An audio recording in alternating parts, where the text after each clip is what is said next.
You guys need it. At least with the Chicago Bears, you're feeling good about Caleb Williams. There's a definitive guy in that spot that you can pour your hope into. For Cleveland Browns fans, their hope is fractured.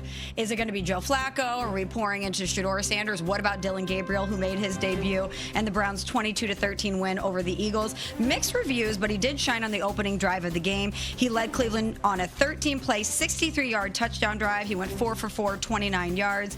But there were issues for him on play action. He went 1 for 6. 18 yards and a pick 6 on those plays. Cece, what was your takeaway from Dillon Gabriel's debut in the preseason? I thought Dillon Gabriel did a good job in terms of being able to control the operation. You hate the early turnover, but you're talking about, 2 of the first 3 drives that he had being scoring drives. But again, when you come into the game, you got to be able to mitigate the downside, mitigate the risk of the team making those consequential mistakes. And he just didn't do that, right? I mean, you had the pick 6. A couple series later, you had the fumbled quarterback, running back exchange. Footwork was a little messed up on that play. Dan Orlovsky did a great job on social media breaking that down. But all in all, I thought it was, what you would expect for a rookie making his preseason debut. And Dillon Gabriel did have his progress in training camp interrupted due to an injury, so we don't know how much the time he spent out of the lineup impacted what we saw on Saturday. But again, it certainly isn't going to be a referendum on Dillon Gabriel. This is an opportunity for him to get better, and you just hope that he approaches it with that mindset.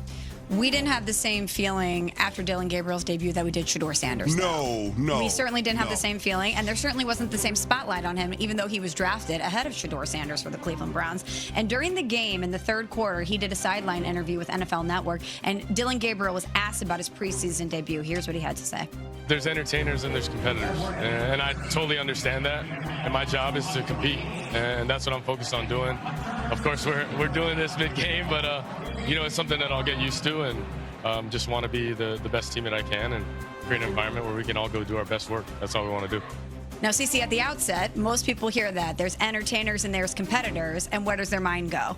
That he's a competitor, and Shedeur Sanders, who stepped into the spotlight here, is the entertainer. Is that how you took it? Oh, absolutely. How could it not go to that place? I mean, remember, we had his former head coach, Dan Lanning at Oregon, give the pregame speech where he was just talking about how Colorado was doing it for clicks, and they were trying to do it for wins. Remember, Shedeur Sanders being the quarterback for the Colorado Buffaloes, his dad being Coach Prime.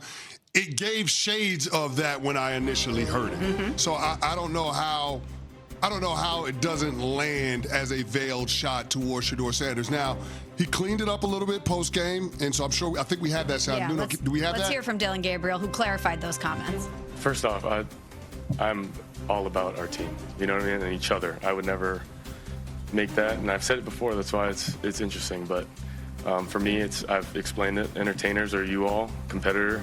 That's what I am and all my teammates, and we both have jobs to do. So that's it. Did he clarify it enough for you? I mean, I get it, he tried to clean it up. I just don't understand why you make the comment at all. What's the point? What does it serve? Right. We all understand that the media ain't making no tackles, they ain't throwing no passes, they not scoring no touchdowns. We get that, right? The media's job is to write about the game. Your job is to go out there and play the game. It's all entertainment, so let's be clear about that as well. It's a sports entertainment product. But what I don't understand is, what was Dillon Gabriel's point in highlighting that the media are entertainers and he's a competitor? Why is it necessary to create an adversarial position with the reporters, with the beat writers that are going to be covering your team for the entirety of the season? That part of it makes no sense to me. I don't understand why he needed to be defensive in that moment, and I hope, for his sake, that he takes that as a teachable moment. Yep. Because when you're the quarterback of the team, it's a leadership position by nature. And not only do you have to be good on the field, but you got to be good at the podium. It's a part of the job requirement. And I thought that was the wrong tone to set in terms of his post-game interview. With all of the mistakes that we saw, with the turnovers in the first half, there was clearly an opportunity for him to acknowledge his need for improvement and how he's got to stack days. He didn't do that.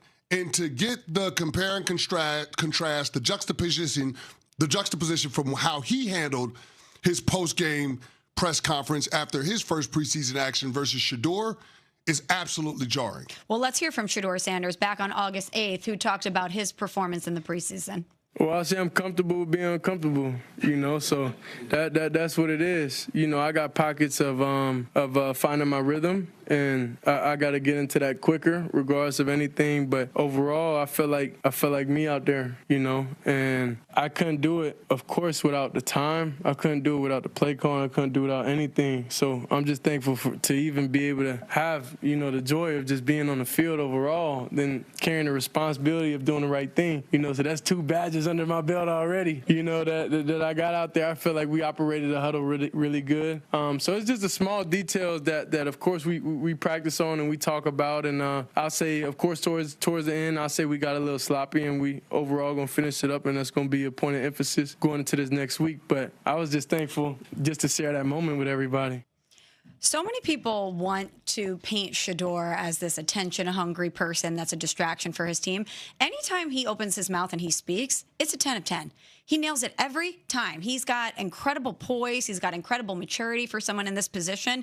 He never really sticks his foot in his mouth and makes a headline or a spectacle of himself. That's generated around him.